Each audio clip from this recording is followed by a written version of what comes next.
Ito na oh. Kanina may nakuha ako. Yun nga lang maliit. Pero may laman siya.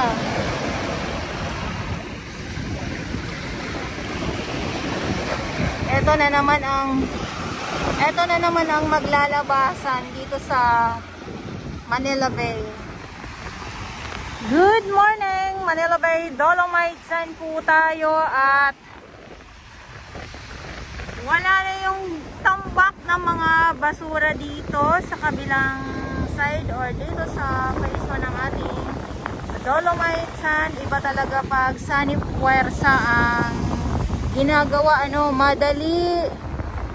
madali or mabilis mahakot ang samot-saring mga basura. Ayan, so ibang klase si Bagyong Karina at si Habagat dahil nga po ay napuno ang Dolomite Beach ng samot-saring basura na kung saan naman ay pinagtulungan naman po ng ating Manila Bay Warriors. Kaya mayroon pa din, iilan na lang yan. Ito yung mga natira kasi kanina mayroon dito sa dagat. Ito yung mga napadpad na mga panibago ngayon. Ayan o. At andito pa din po yung ating MMDA, Estero.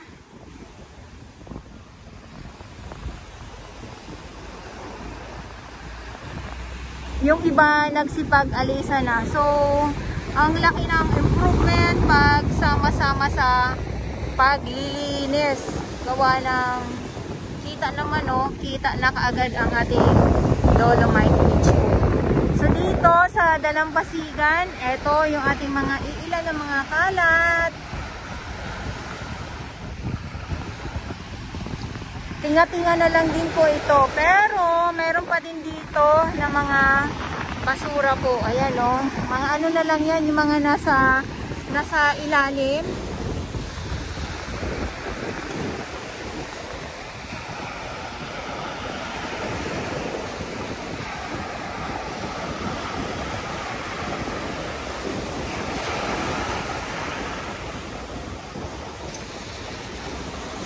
Hindi nakakayanan ng ibon yung kanyang pakpak dahil nga ay malakas ang hangin.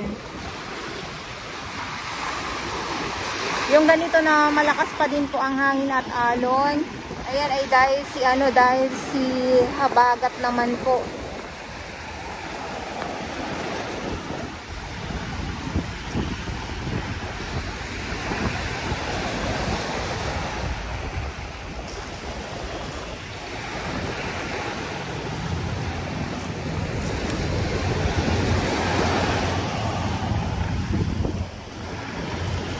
Pag nasimot na itong mga basura, ang makikita natin dito ay ang mga lamang dagat naman po.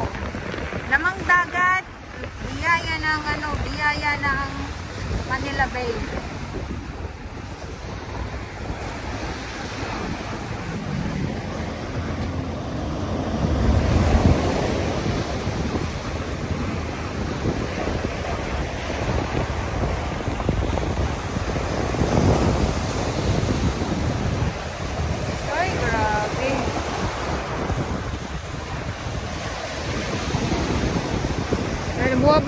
Bumabalik siya, kawawa naman.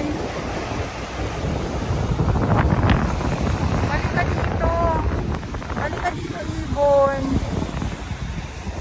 Kita ko lang sa inahan.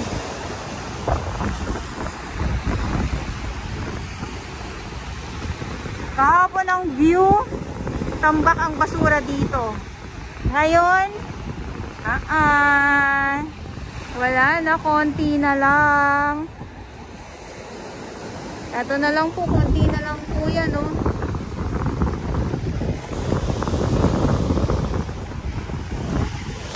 At dito, yung mga sako na mga na-kolekta ng ating mga naglinis. Ayan. Nandyan, so ang inaabangan dito ay ang pagdating nga po ng truck na maghahakot ng mga basura.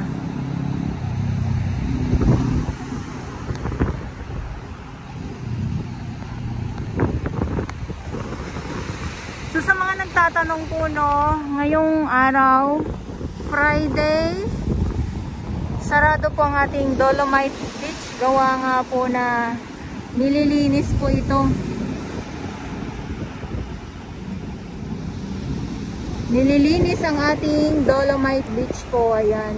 Kaya, pag maging okay naman na, at wala na yung mga kalat po, so, bukas na din po ito sa publiko.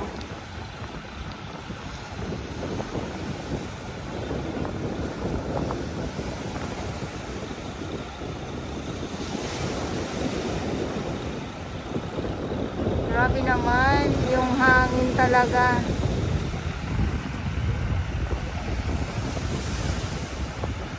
So muli umaarangkada itong itong ating beach cleaner or yung itong traktora po. Ay, ito na, uminit na. Kanina makulimlim. Ang panahon ay kukulimlim. Kukulimlim, iinit. Tapos aambon-ambon.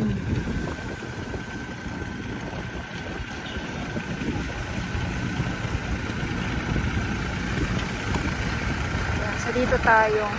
Sa to ng mga ng mga kalat sa kukuha siya, ayan oh. Pagkatapos itatambak sa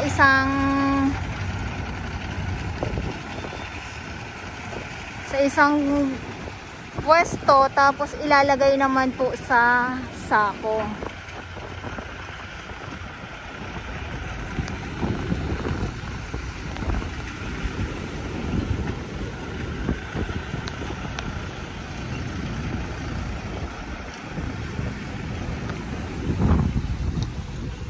Okay, so dito muna tayo. Malapit na din ang lunch time. Happy lunch time po sa aking mga viewers dito sa Pilipinas po. At magandang gabi or kung saan man po ang aking mga viewers. Ingat po kayo and maraming salamat po sa inyong lahat.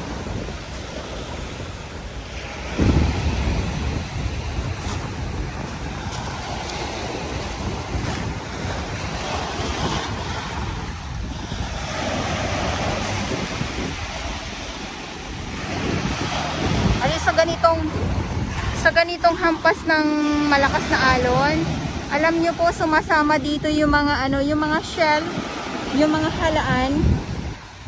Tulad kanina may nakuha ako.